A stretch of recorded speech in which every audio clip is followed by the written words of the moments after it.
तो दोस्तों stock market में एक अच्छी खासी गिरावट हो चुकी है और बहुत सारे स्टॉक्स 40-50% तक गिर चुके हैं।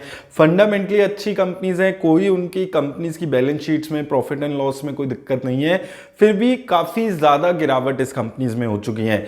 जनरली क्या होता है कि स्टॉक मार्केट में एक बात हमेशा से चलती है कि अच्छी कंपनीज अगर गिर गई हैं तो हमें उसमें इन्वेस्ट करना चाहिए। लेकिन दोस्तों यहाँ पर आपको दूसरी चीज़ भी समझनी है। अच्छी कंपनीज जिनके स्टॉक प्राइस गिर गए हैं और साथ में उनकी जो प्रॉफिटेबिलिटी है उसमें एक अच्छी ग्रोथ हो रही है, अगर ये दो कॉम्बिनेशन है तो आपको उस कंपनी में इन्वेस्ट करके अच्छा फायदा होगा। लॉन्ग टर्म में आपको जब भी मार्केट में अच्छी इंप्रूवमेंट आएगी ऐसी कंपनीज में फायदा होगा। जैसे पास्ट में हमने आईटीसी में देखा था कि कंपनी लगातार अच्छे प्रॉफिट्स पोस्ट कर रही थी, उसके बाद भी कंपनी में गिरावट आ रही थी, तो वहां पर जब उस कंपनी ने चली तो एक साल में 50% तक की रिटर्न दे दी। अब दोस्तों आज मैं कुछ ऐसी ही कंपनीज के बारे में बताने वाला हूं जहां पर 40-50% की गिरावट आ चुकी है, लेकिन अभी भी आपको उन कंपनीज में को अवॉइड करके चलना है। अगर आप 3-4-6 महीने के पॉइंट ऑफ व्यू से देखते हैं तो अभी आपको इन कंपनीज में आने वाले टाइम में कुछ खास रिटर्न्स नहीं दिखती है, सेक्टर की वजह से, जो सेक्टर में चेंजेस हो रहे हैं उनकी वजह से, और कंपनी का भी कुछ ऐसा ही हाल है उनकी वजह से। क्या रीजन है उस पर भी हम साथ में बात करेंगे। तो सबसे पहले एएमसी कंपनीज में को आपको कंप्लीटली अवॉइड करके चलना है। ये चीज मैं लगभग 2 साल से बात कर रहा हूं स्पेसिफिकली एएमसी कंपनीज पे। अगर हम बात करें तो अगर एएमसी कंपनीज में लिस्टेड कंपनीज की बात करेंगे तो सबसे पहले आ जाता है HDFC AMC, Nippon India AMC यहां पर लिस्टेड है, यूटीआई एएमसी लिस्टेड है और आदित्य बिरला की जो एएमसी है वो लिस्टेड है। अब दोस्तों आपको 2-3 चीजें एएमसी के सेक्टर में समझनी है। सबसे पहले तो ये जो डेट म्यूचुअल फंड्स में अभी टैक्सेशन को बढ़ाया गया है, उससे जो लॉन्ग टर्म डेट्स हैं, जो 3 से 6 साल 10 साल के लिए जो डेट्स लोग लेते थे, वहां पर वॉल्यूम्स में इंपैक्ट आएगा। दूसरी चीज जो हमेशा से जो म्यूचुअल फंड इंडस्ट्री है उस पे लागू होती है कि म्यूचुअल फंड्स जो ग्रोथ है वो अच्छी खासी ग्रोथ हो रही है, 12 से 15% तक की ग्रोथ इनके एसेट अंडर मैनेजमेंट में देखने को मिली है। लेकिन म्यूचुअल फंड किस कंपनी में इन्वेस्ट करना है, कौन से नए म्यूचुअल फंड खुलेंगे, इस पे कोई रिस्ट्रिक्शन नहीं है। इस वक्त टोटल 35 से भी ज्यादा म्यूचुअल फंड्स अवेलेबल हैं और नए प्लेयर्स भी लगातार आ रहे हैं। अब इस वजह से जो पुराने प्लेयर्स हैं, स्पेसिफिकली जो 4 लिस्टेड ये कंपनीज हैं, इनकी वॉल्यूम्स में ग्रोथ नहीं देखने को मिल रही। वो जो इंडस्ट्री की 10-12-15% की ग्रोथ हो रही है वो ग्रोथ इन कंपनीज के ऊपर नहीं आ रही है। और अगर आप देखेंगे जो भी म्यूचुअल फंड इन्वेस्टर्स होते हैं वो भी प्योरली ये देखते हैं कि पास्ट में किन म्यूचुअल फंड्स की रिटर्न्स अच्छी रही है और उन म्यूचुअल फंड्स में मेजरली पैसा लगाया जाता है। और नए नए म्यूचुअल फंड्स लगातार ओपन हो रहे हैं जो अच्छी रिटर्न्स इन्वेस्टर्स को बनाकर दे रहे हैं और इन्वेस्टर्स वहां पर अपना पैसा लगा रहे हैं। क्वांट म्यूचुअल फंड देख सकते हैं, पीजीआईएम इंडिया, और इसके अलावा पराग पारिक, ऐसे नए म्यूचुअल फंड्स हैं जो लिस्टेड नहीं है लेकिन वो अच्छी इन्वेस्टर्स को अट्रैक्ट कर रहे हैं। और ये चारों ही जो म्यूचुअल फंड की कंपनीज हैं, इनके जो म्यूचुअल फंड्स हैं ये बहुत अच्छा परफॉर्म नहीं कर रहे हैं और आने वाले टाइम में भी इनमें बहुत ज्यादा अच्छी रिटर्न्स आपको देखने को नहीं मिलने वाली। लॉन्ग टर्म की भी अगर हम बात करते हैं, लॉन्ग टर्म में भी बहुत अच्छी रिटर्न्स यहां पर अभी जो इसके रिजल्ट आ रहे हैं उससे देखकर नहीं लगता है। इनकी जो सेल्स और प्रॉफिट की ग्रोथ है वो स्लो डाउन होती हुई नजर आ रही है। तो लिस्टेड में आप सारी एएमसी कंपनीज को अवॉइड करके चलें, बहुत अच्छी रिटर्न्स ये कंपनीज नहीं जनरेट कर पा रही हैं।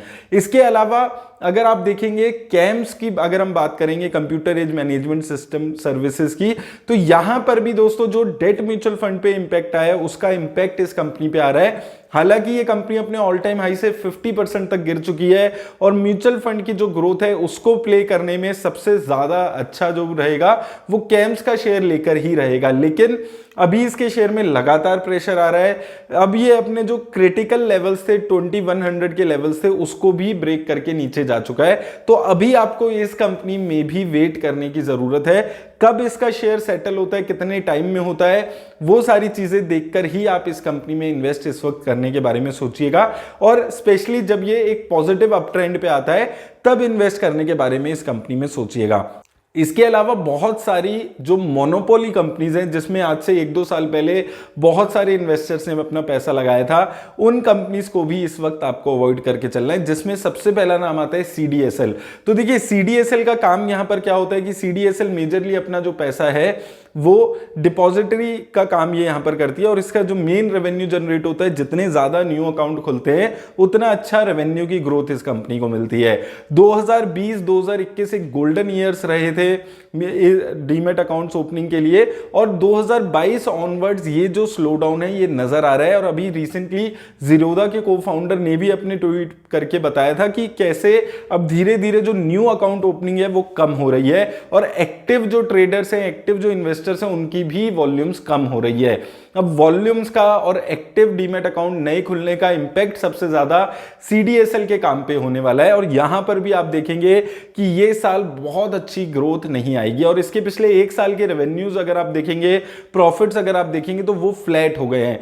कंपनी में देखकर कोई कमी नहीं लगती है, डेट फ्री कंपनी है, अच्छी कंपनी है, मोनोपोली कंपनी है, लेकिन ग्रोथ जो है, जो ग्रोथ चाहिए होती है एक कंपनी को ग्रो करने के लिए, एक शेयर के प्राइस को ग्रो करने के लिए, वो इसमें अभी मिसिंग दिखती है। तो हो सकता है ये साल भी बहुत अच्छे रिटर्न सीडीएसएल से ना मिले। तो सीडीएसएल को आप क्वार्टर ऑन क्वार्टर देखना है, तो जब मार्केट में तेजी आएगी तब नए अकाउंट्स फिर से खुलने लगेंगे, तब नए लोग दोबारा से मार्केट में एंटर करेंगे, उस वक्त सीडीएसएल को फायदा होगा। और 2023 में बहुत कम उम्मीद है कि बहुत ह्यूज रिटर्न स्टॉक मार्केट से मिलने वाली है, तो 2023 सीडीएसएल के शेयर्स के लिए टफ रहने वाला है। ऐसे ही जो ब्रोकरेज कंपनीज हैं, एंजल वन, मोतीलाल ओसवाल, ऐसी कंपनीज को भी आपको सिमिलरली अवॉइड करके चलना है, क्योंकि नए अकाउंट्स नहीं खुलेंगे तो इन कंपनीज के एक तो ब्रोकरेजेस पे इंपैक्ट आएगा और वॉल्यूम्स भी कम होगी, तो इन कंपनीज की भी जो इनकम है उस पर इंपैक्ट आ सकता है। तो ये कंपनीज जो बेसिकली जितनी भी शेयर मार्केट से रिलेटेड कंपनीज हैं, इनको आपको इस वक्त इस पॉइंट ऑफ टाइम पे अवॉइड करके चलना है। हो सकता है 3-6 महीने बाद आपको और सस्ते में ये कंपनीज यहां पर मिल जाएं। इसके अलावा आईआरसीटीसी पे काफी सारे लोग हमेशा से मुझसे पूछते हैं, मैंने अलग अलग बार बोला है, और जब इसका शेयर 1000 के ऊपर हुआ करता था तब भी मैंने आपको बोला था कि अगर इसका शेयर 400-500 रुपए पे मिलता है तो शायद इसमें अच्छी बाइंग हो सकती है। और देखिए अभी भी लगातार गिरावट इसके शेयर में हो रही है और यहां पर भी मैं वही चीज बोलूंगा कि देखिए ये जितनी भी कंपनीज पे हम बात कर रहे हैं फंडामेंटली अच्छी कंपनी दिखती हैं, लेकिन जो भी शेयर का प्राइस मूव करता है वो उसकी ग्रोथ से मूव करता है। अगले क्वार्टर में कितनी परसेंट ग्रोथ होगी, अगले साल कितने परसेंट ग्रोथ होगी, वो जो ग्रोथ है किसी भी कंपनी में वो हमेशा से डिराइव करती है किसी भी कंपनी का शेयर प्राइस। अब आईआरसीटीसी के आप काम को समझिए, इंडिया में जितनी भी ट्रेन चलती हैं वो फुल कैपेसिटी पे चलती हैं। दूसरा, इनका जो मेजर रेवेन्यू जनरेट होता है वो कन्वीनियंस फीस चार्ज जो हम आईआरसीटीसी के प्लेटफॉर्म पे जाकर टिकट बुक कराते हैं उससे होता है। अब यहां पर ग्रोथ आना बहुत ज्यादा उम्मीद नहीं है, सिमिलर ग्रोथ यहां पर देखने को मिलती है।